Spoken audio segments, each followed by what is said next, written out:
अब देखो समांतर श्रेणी का nवां पद, ठीक है, इसके बारे में हम बात करते हैं कि nवां पद क्या होता है। हमने शुरुआत में भी बात करी थी, लेकिन अब इसको हम और डिटेल में बात करेंगे। मान लीजिए a1 a2 a3 एक समांतर श्रेणी है, मान लिया, जिसका पद a है और सारवंतर कितना है d, ठीक है। पहला पद क्या होता है a1, जिसको हम a और बोल देते हैं। दूसरा पद कितना होता है a2,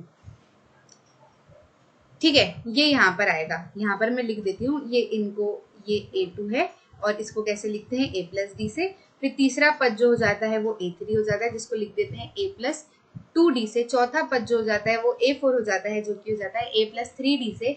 और nवां पद जो हो जाता है an, जिसको s से निकालते हैं। कैसे निकाला मैम आपने, तो देखो हमने क्या किया था, हम अगर यहाँ पर जाएं, हाँ यहाँ पर जाएं और यहाँ पर बात करें, तो हमने ये तो निकाल लिए थे, ठीक है। हमने कैसे निकाले थे, हमने क्या बोला था कि ये इससे प्लस होके आ रहा है तो हमने निकाल दिया। अब अगर हम ए एन वाले पद की अगर हम बात करें तो हम क्या बोलेंगे कि ये A4 जो है वो कैसे बन रहा है a प्लस 3d से, ठीक है। A4 कैसे बन रहा है, ज्यादा लंबा नहीं ले जाऊंगी, लेकिन अगर मैं यहीं से बात करूं तो A4 जो है वो कैसे बन रहा है a प्लस 3d से। मतलब यहाँ जो 4 है, ठीक है, वो 4 में से यहाँ पर एक कम हो जा रहा है। तो अगर मैं यहाँ पर लिख दूं an, ठीक है, और मैं पता करूं कि यहाँ पर क्या आएगा, तो एक कम हो जाएगा ना n में से। मतलब ये n नंबर जो भी है, जिस भी पद की बात कर रहे हैं, जो नंबर हमको नहीं पता है, जैसे कि हमने देखा कि ये वाले में हमने कैसे 24 निकाला था। हम कह रहे थे कि हमको नहीं पता है कि ये कौन से नंबर पे आ रहा है, जैसे पहले दूसरे तीसरे चौथे नंबर पे आ रहा है, हमको नहीं पता है कौन से नंबर पे आ रहा है। तो हमने क्या बोला कि क्योंकि हमको पता है ये एक नंबर पे आ रहा है तो हमने a1 लिख दिया, ये 2 नंबर पे आ रहा है तो a2 लिख दिया। हमको नहीं पता कि कौन से नंबर पे आ रहा है तो हमने क्या बोल दिया n, मान लिया उसको n, है ना। तो ऐसे ही हम क्या बोल रहे हैं कि an जो पद हमको नहीं पता है उसको हम कैसे लिखेंगे, अगर हम लिखना चाहें तो हम क्या लिख देंगे a प्लस ये 3 जो है, 3 कैसे आया है 4 माइनस 1 से आया है। मतलब यहाँ पर जो नंबर लिखा है उसमें से माइनस 1 करके आया है, तो हम क्या बोलेंगे यहाँ पर क्या लिखा है n और उसमें से माइनस 1 कर देंगे और d ऐसा कैसा लिख देंगे। तो हमको nवे पद की लिखावट पता चल जाएगी कि nवे पद को अगर हमको देखना है तो हम कैसे ज्ञात करेंगे। उसी तरीके से यहाँ पर जो है इन्होंने लिखा है a plus n minus 1d, ठीक है, समझ में आ गया। an को समांतर श्रेणी का व्यापक पद, जनरल टर्म भी कहते हैं, ठीक है। आगे बढ़ते हैं। इसमें हमको कौन सा निकालना है, 10वां पद निकालना है, ठीक है। तो AP लिख लेते हैं, a कितना है 2, A2 कितना है 7, A3 कितना है 12 और ये आगे बढ़ते जा रहा है, ठीक है। हमको क्या निकालना है 10वां पद। 10वां पद अगर हमको निकालना है तो 10वें पद को कैसे, जैसे कि हमने देखा A4 को हम लिख रहे थे a प्लस 3d, ठीक है। फिर हमने क्या देखा, जनरल फॉर्म देखा, an को हम कैसे लिख सकते हैं, तो ये यहाँ पर काम आएगा, ठीक है, ये यहाँ पर काम आएगा। हमको क्या देखना है a10 देखना है, तो n की जगह पे क्या मान लो 10 है, ठीक है। तो ये हो जाएगा a और n की जगह पे क्या माना 10 है। हमको जब पता है कि हमको कौन सा पद निकालना है तो हम जो है ये निकाल सकते हैं कि हम इसको कैसे लिखेंगे। हम यहाँ से भी डायरेक्ट देख सकते हैं कि A4 को अगर a प्लस 3d लिख रहे हैं तो A10 को हम क्या लिखेंगे a प्लस 9d। पर समझाने के लिए मैंने आपको ये भी करके बता दिया कि ये कैसे आया है। आगे बात समझ, तो A10 क्या होता है, A10 को कैसे लिख सकते हैं a प्लस 9d। a तो जो है हमारे पास है 2, पहला पद है कहलाता है a, ठीक है। अब हमको d निकालना है, 9 इंटू डी निकालना है, तो डी क्या होता है सारवंतर तो हमको निकालना आता है। 12 में से क्या किया 7 को माइनस किया तो 5, ठीक है। ये A3 में से A2 को माइनस किया, सीधे लिख दे रही हूँ। तो 12 में से क्या माइनस किया 7, तो कितना आया 5। एक और बार देख लेते हैं, 7 में से 2 को माइनस कर लेते हैं, ठीक है। A2 में से A1 को माइनस कर लेते हैं, तो भी क्या आ रहा है 5। मतलब कॉमन डिफरेंस तो है, क्योंकि बता रखा है तो कॉमन डिफरेंस तो होगा, लेकिन हमको देखना है कि क्या है। तो हमने क्या निकाला 5। डी क्या आ गया हमारा, डी क्या आ गया हमारा 5। तो हम क्या लिख देंगे 9 इंटू 5। तो ये कितना हो जाएगा, ये कितना हो जाएगा 2 प्लस 45 और इसको हम बोल देंगे 2 प्लस 45 कितना हो जाता है 47। तो हमारा 10वां पद हमको निकालने को बोला था, तो 10वां पद कितना आ जाएगा 47। आगे बात समझ, आगे बढ़ते हैं। समांतर श्रेणी, ये जो हमको AP दे रखी है, कौन सा पद -81 है, ठीक है, कौन सा पद, अब हमको नहीं पता कि कौन सा पद है तो हम क्या लेंगे, हमको नहीं पता होता है तो हम क्या ले लेते हैं, ए एन। और साथ ही क्या इस एपी का कोई पद शून्य है, ठीक है कर लेते हैं। हमको पहले क्या बोला है कि कौन सा पद -81 है, तो हमको ये जो है ए एन तो दे रखा है -81, लेकिन कौन सा पद, तो मतलब हमको क्या निकालना है, एन निकालना है। तो ए एन को हम क्या लिखते हैं, ए एन को क्या लिखते हैं हम, a plus N minus 1d लिखते हैं कि नहीं लिखते हैं। यहाँ से हम आसानी से n पता कर लेंगे, कैसे, ए एन जो हमको दे रखा है वो -81 दे रखा है, ठीक है। ए हमने यहाँ देख लिया ये श्रेणी है, तो इसमें क्या है, ए हमारा 21 और कॉमन डिफरेंस अगर हम निकाले तो 15 में से 18 गया तो कितना आया, -3, और 18 में से 21 गया तो भी आया -3, तो कॉमन डिफरेंस तो कितना आ गया हमारा, -3 आ गया। तो a तो कितना हो गया 21 प्लस n-1 को क्या किया हमने, ऐसे कैसे लिख लिया, और d को क्या कर दिया, -3 लिख दिया, ठीक है। तो बस यहाँ से हमारा क्वेश्चन सॉल्व हो जाएगा।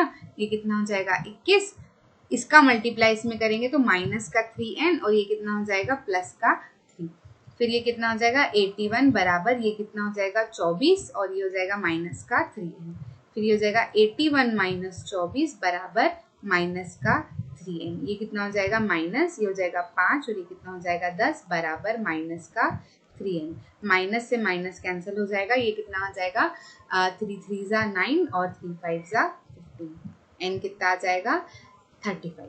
मतलब कौन सा पद है, nवा पद, जो मतलब जो कौन सा पद है जो 81 है, 35वां पद है जो कि क्या है 81 है। आगे बात -81 में, ठीक है। अब अगर ये पूछ रहे हैं कि क्या कोई ऐसा पद है जो शून्य है, तो ये भी निकाल लेते हैं।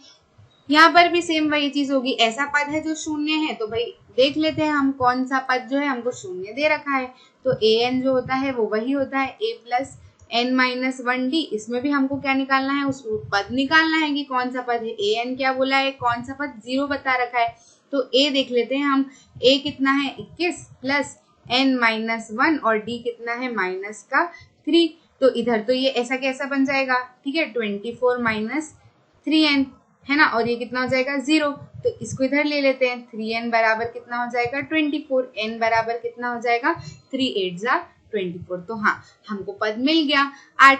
अच्छा देखो, अगर ये नहीं होता तो कैसे समझ आएगा कि अगर ये नहीं है, तो यहाँ पर जो नंबर आएगा ना वो या तो फ्रैक्शन में आएगा, है ना, मतलब ऐसे 8/4 मतलब 8/9 या ऐसा कोई सा अगर नंबर आ जाता तो हम कहते थे कि नहीं ऐसा तो कोई पद हो ही नहीं सकता, है ना। किसी सूची में तो नंबर कैसे होते हैं, पहला दूसरा तीसरा चौथा और जो भी है हमारा हो सकता है, लेकिन ऐसा तो कोई नहीं हो सकता ना हमारा पद का क्रमांक। तो हमारा पद का क्रमांक अगर ऐसा आता है तो हम बोलेंगे कि हाँ जी ये 8वें नंबर पर 0 भी इस सूची में विराजमान होंगे। मतलब जब हम 21, 18, 15 और आगे बढ़ते जाएंगे तो ये कौन सा पद है, तीसरा पद। तो जब हम 8वें पद पर आएंगे तो हमारा क्या आ जाएगा 0, और 35वें पद पर जब आएंगे तो हमारा क्या आ जाएगा -81। आगे बात समझ में, आगे बढ़े, ठीक है, आगे बढ़ते हैं। वह एपी निर्धारित कीजिए जिसका तीसरा पद 5 है और सातवां पद कितना है 9। तीसरा पद क्या है 5 और सातवां पद कितना है 9, तो हमको एपी निकालना है। अभी तक हमको एपी दे रखी होती थी, ठीक है, तो कोई बात नहीं हम ये भी कर लेंगे। A3 कितना होता है, a + 2d होता है, लिख सकते कि नहीं लिख सकते।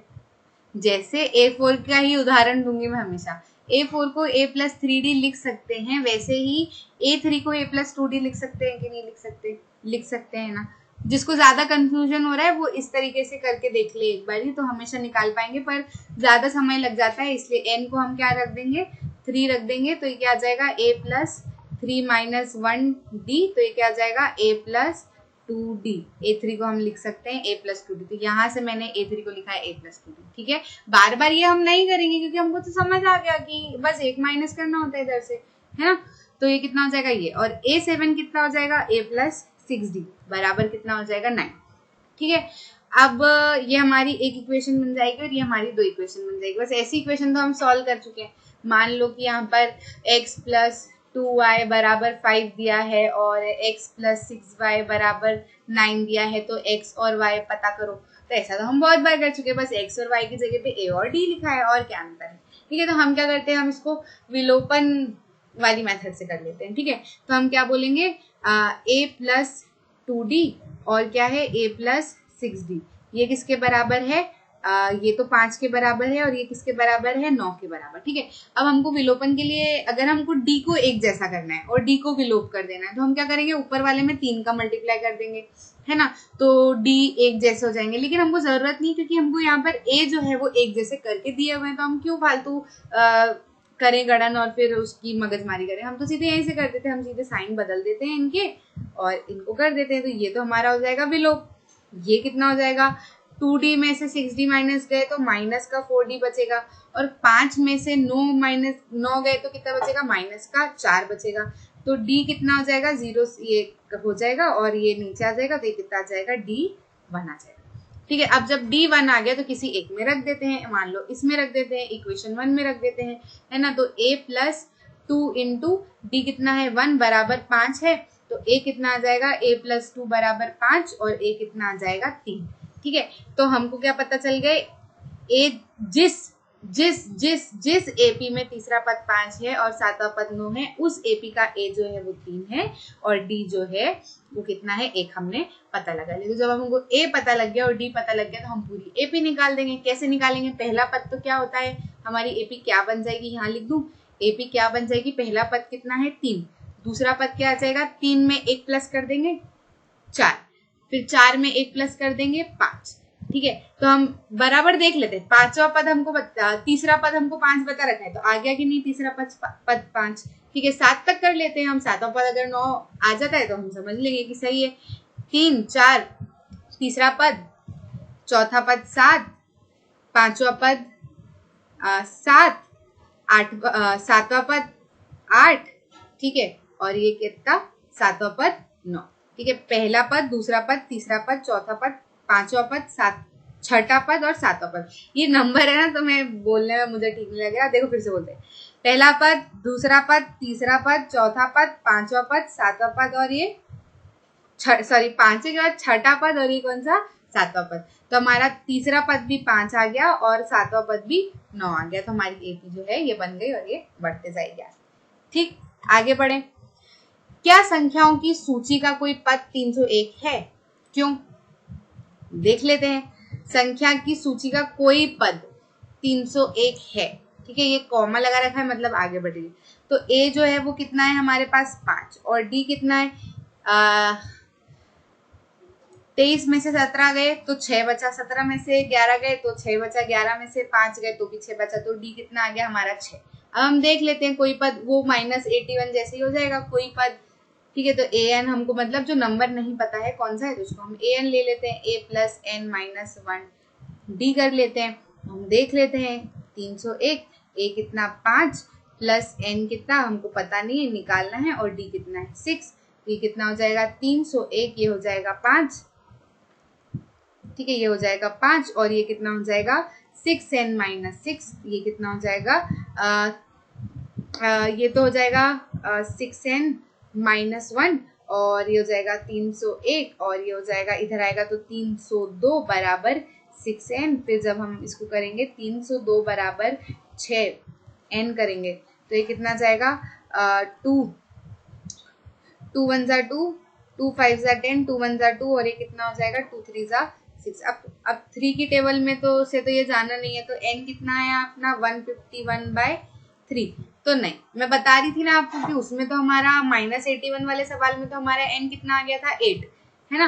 तो हमने क्या बोल दिया था? 8वें पद पे। फिर मैंने बोला था जिसमें नहीं होता है उसमें n जो है वो फ्रैक्शन में आता है, जैसे कि ये वाले सवाल में। जरूरी नहीं कि हमेशा ऐसा है, लेकिन ये वाले सवाल में हमको पता चल गया n अगर 151/3, तो ऐसा तो कोई पद मतलब होता नहीं है। पद तो होता है लेकिन ऐसा कोई नंबर नहीं होता है ना श्रेणी में। सब तो 1 2 3 4 जैसे होते हैं, आगे बढ़ते जाते हैं। तो हम क्या बोलेंगे कि इन्होंने पूछा है क्या संख्याओं की सूची का कोई पद 301 है?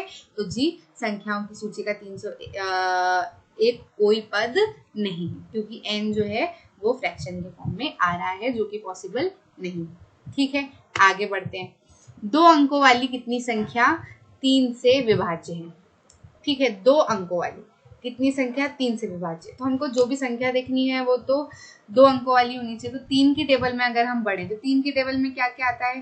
3 3 1 तो 3, 3 2 6, 3 3 9, 3 4 12। अच्छा, दो संख्या वाले यहाँ से शुरू हो रहे हैं। अब ये जाएंगे कहाँ तक जाएंगे? तो देखो आखिरी हमारी दो वाली संख्या कौन सी होती है? 99। ठीक है, फिर इसके बाद तो जो आती है वो तो 100, वो तो 3 वाली संख्या हो जाती है। ठीक है, 3 वाली हो जाती है। तो ये दो, तो क्या ये 3 से विभाज्य है? हाँ, 99 तो 3 से विभाज्य है। ठीक है, तो मतलब ये एपी बनेगी। कहाँ तक जाएगी?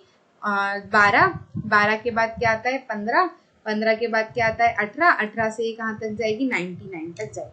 ठीक है, ठीक है, ये 99 तक जाएगी। तो हमारी क्या बन गई? एपी। अब ये बोल रहे हैं दो अंकों वाली कितनी संख्या 3 से विभाजित? तो ये कितनी है ये हमको पता करना है। तो बस हमको n पता करना है।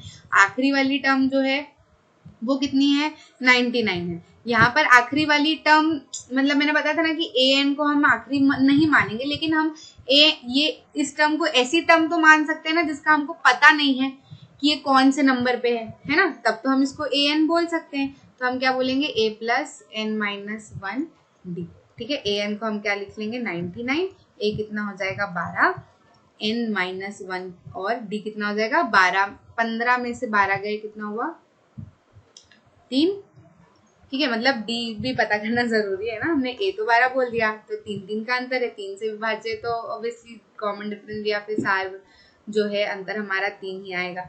ये कितना हो जाएगा? 99 बराबर 12 प्लस 3n माइनस 3। अब ये कितना हो जाएगा? 99 बराबर 12 में से 3 गए, कितने बचे? 9 प्लस 3n। ये कितना हो जाएगा? 90 बराबर 3n। n कितना हो जाएगा हमारा? 30। ठीक है, तो दो अंकों वाली कितनी संख्या है? 30 संख्या है जो कि 3 से विभाज्य है। ठीक है, आगे बढ़ते हैं। एपी 10, 7 से -62 का अंतिम पद से प्रथम पद की ओर 11वां पद ज्ञात कीजिए। मतलब हमको पीछे से 11वां पद, इधर से 11वां पद, अगर आगे से 11वां पद है तो हम तो बोल देंगे A11 कहलाएगा वो। पीछे से 11वां पद हमको निकालना है, तो कैसे करें? देखो, इसके तो दो तरीके हो सकते हैं। एक आसान सा तरीका मैं आपको बताती हूँ। क्योंकि पीछे से हमको 11वां पद निकालना है तो हम क्या करते हैं? इस एपी को उलट देते हैं। हम एपी को इस तरीके से उलट देते हैं कि जो आखिरी पद है वो हमारा पहला पद बन जाए। ठीक है, जब आखिरी पद हमारा पहला पद बन जाएगा तो जाहिर सी बात है, हम जो हमको निकालना है पीछे से 11वां वाला, तो वो आगे से 11वां वाला हो जाएगा, है ना? तो हम आसानी से क्या बोल देंगे? A11 निकाल लेते हैं। ये वाली एपी में A कितना है? माइनस का 62 और D कितना है? D देख लेते हैं। कितने से बढ़ रही है ये आगे? 4 7। अच्छा, इसमें जो डी निकालते हैं ना, वो इसमें से इसको माइनस करके नहीं निकालते। हम कभी आखिरी में से पहले वाले को, मतलब ऐसे करके, मतलब कैसे बताऊं मैं, हमको यहाँ पर नहीं दिख रहा है ये वाला कौन सा नंबर है, लेकिन हमको अगर हम डी निकालना है तो इसमें से इसको तो माइनस करके हम डी निकाल सकते हैं ना कि कितना आ रहा है। तो कितना हो जाएगा? 3। ठीक है, ये भी 3 से बढ़ रहा है, ये भी 3 से बढ़ रहा है, ये भी 3 से बढ़ रहा है, तो कितना है? डी। ठीक है, तो A11 कितना हो जाएगा? A प्लस 10B हो जाएगा कि नहीं हो जाएगा, है ना? A कितना है? माइनस का 62 प्लस 10 इंटू डी कितना है? 3। ये कितना है? माइनस का 62 प्लस कितना है? 30। तो ये कितना हो जाएगा? माइनस का 30, 32। ठीक है, तो हमारा क्या हो गया? 11। तो अब ये तो हमारा अंदर की बात है, हमको तो इनको क्या बताना है कि अंतिम पद से, तो हाँ, जो पीछे से अंतिम पद आएगा, अगर इस श्रेणी की बात करें तो ये वाला नंबर जो है ये पीछे से 11वां वाला पद है। ठीक है, और अगर ये वाली श्रेणी की बात करें तो आगे से 11वां वाला पद है। निकालना तो हमको पीछे से 11वां वाला पद ही है ना, तो बस निकल जाएगा। A11 हमारा क्या हो जाएगा? ये। ठीक, आगे बढ़ते हैं। 1000 की धनराशि 8% वार्षिक साधारण ब्याज पर जमा की जाती है। प्रत्येक वर्ष के अंत में ब्याज ज्ञात कीजिए। ठीक है, क्या ये ब्याज एक समांतर श्रेणी बनाते हैं? यदि ऐसा है तो इस तथ्य का प्रयोग करते हुए 30 वर्षों के अंत में ब्याज ज्ञात कीजिए। ठीक है, तो 1000 वर्ष की एक धन राशि जो है वो 8% वार्षिक साधारण ब्याज। ठीक है, साधारण ब्याज, तो साधारण ब्याज हमारा क्या होता है? ये हमारे साधारण ब्याज का क्या होता है? ठीक है, इस तरीके से हम हमारा साधारण ब्याज निकाल सकते हैं। सूत्र होता है ये। ठीक है, किसका होता है ये? साधारण ब्याज का। ब्याज। ठीक है, इस तरीके से निकाल लेते हैं। तो अगर हम पहले साल का, ठीक है, पहले साल का साधारण ब्याज निकाले, साल का साधारण ब्याज अगर हम निकालते हैं तो क्या होगा, ये P into R into T upon में 100। P क्या होता है, जो हमारा मूल है। ठीक है, मूल हमारा क्या है, 1000 इंटू आर क्या होता है, हमारा रेट जिस पे ब्याज लग रहा है। तो कितना है, 8% पे लग रहा है ब्याज। आर कितना हो गया, 8। ठीक है, टाइम, ये मतलब हम कौन से पे निकाल रहे हैं, पहले साल पे निकाल रहे हैं। तो इसके लिए क्या हो जाएगा, 1 अपॉन में कितना हो जाएगा, 1000। तो ऐसा कैसे आ जाएगा, 1000 से 1000 कट जाएगा, कितना आ जाएगा, 8। ठीक है, अब दूसरे साल का देख लेते हैं। दूसरे साल का साधारण ब्याज अगर हम देखते हैं तो मूल कितना है हमारा, 1000, रेट कितना है, 8, टाइम कितना है, 2 अपॉन में क्या है, 1000। ठीक है, 1000 से 1000 कट गया, ये कितना हो जाएगा, 16। तीसरे साल का अगर हम साधारण ब्याज अगर हम देखें तो कितना हो जाएगा, 1000 इंटू रेट तो वही लग रहा है 8, सिर्फ साल बदल रहा है, तीसरा साल हो गया। तो ये कितना हो जाएगा, 1000 से 1000 कट जाएगा और ये कितना हो जाएगा, 24। ठीक है, तो पहले साल का 8, हमारी एपी क्या बन गई, 8, 16, 24। ठीक है, पहले साल में 8, फिर 16, फिर 24। ठीक है, अब ये बोल रहे हैं कि क्या ये ब्याज एक समांतर श्रेणी है, हमको ये पता लगाना है। तो हाँ जी, ये समांतर श्रेणी है। क्यों, क्योंकि इनका कॉमन डिफरेंस जो 8, जो डी है वो हमारा 8 आ रहा है। डी क्या होता है, सारवंतर। ठीक है, तो जब एक ही तरीके से, ठीक है, एक ही तरीके से एक ही कॉमन डिफरेंस के साथ में कोई भी श्रेणी आगे बढ़ती है तो क्या कहती है, क्या कहलाती है, समांतर श्रेणी। ठीक है, तो ये बोल रहे हैं यदि ऐसा है तो हाँ है। अब आगे भी काम बताएंगे। तो इस तथ्य का प्रयोग करते हुए 30 वर्ष के अंत में ब्याज ज्ञात कीजिए। मतलब 30 वर्ष में, मतलब अगर ये हमारे पहले वर्ष का है, ये दूसरे वर्ष का है, ये तीसरे वर्ष का है, तो हमको क्या निकालना है, तीसरे वर्ष का हमको ज्ञात करना है। ठीक है, निकाल लेंगे, क्या बड़ी बात है, कोई बड़ी बात है ही नहीं। तीसरे वर्ष का अगर हमको निकालना है मतलब ए तीसरा निकालना है। ठीक है, तो हम क्या बोलेंगे, ए प्लस इतना डी। ठीक है, ए कितना है हमारा, ए कितना है 8 प्लस 29 इंटू कितना, कॉमन डिफरेंस कितना है हमारा, 8 है मतलब। ठीक है, तो 8 प्लस 8 9 से कितना हो जाता है, 72, 2 कैरी 7, 8 2 16, 16 और 7 कितना हो गया, 4 और 3 23। तो ये कितना हो जाएगा, 240। ठीक है, तो मतलब तीसरे वर्ष के अंत में ब्याज कितना आ जाएगा, 240। जो ब्याज पहले वर्ष के अंतर में 8 था, दूसरे में 16 था, तीसरे में 24 था, वो तीसरे वर्ष में कितना हो जाएगा, 240। ठीक है, निकाल लिया, आगे बढ़ते हैं। फलों की एक क्यारी की पहली पंक्ति में 23 गुलाब के पौधे हैं, दूसरी पंक्ति में 21 गुलाब के पौधे हैं, तीसरी में 19 गुलाब के पौधे हैं, इत्यादि। उसकी अंतिम पंक्ति में 5 गुलाब के पौधे हैं। इस क्यारी की कुल कितनी पंक्तियां, बहुत ही आसान है, ये सिर्फ ऐसे करके ना घुमा देते हैं, बाकी कोई दिक्कत वाली बात नहीं है। ये क्या बोल रहे हैं, पहली पंक्ति को हम मान लेते हैं A1। ठीक है, तो पहली पंक्ति में कितने हैं, 23। ठीक है, फिर दूसरी पंक्ति को मान लेते हैं A2 कितने हैं, 21। तीसरी पंक्ति को मान लेते हैं हम 19। ठीक है, अब ये बोल रहे हैं कि जो अंतिम पंक्ति है वो कितने, उसमें कितने हैं, 5। अब अंतिम पंक्ति हमको पता नहीं है कि कौन से नंबर की है, 16 पंक्तियां हैं, 17 पंक्तियां हैं, 20 पंक्तियां हैं, 35 पंक्तियां हैं, हमको क्या पता, तो हम क्या बोल देंगे, ये A है।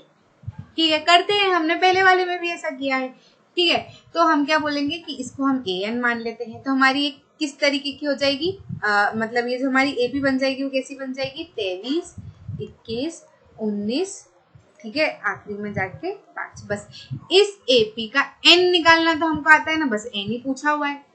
ठीक है, कि अंतिम पंक्ति में कितने हैं, तो इस क्यारी में कुल कितनी पंक्तियां हैं, तो ये जो पंक्तियां बताना है, जैसे 1 2 3 4 ऐसे बीच में भी मिला के यहाँ तक आते हुए कितनी पंक्तियां हैं, आसानी से बता देंगे।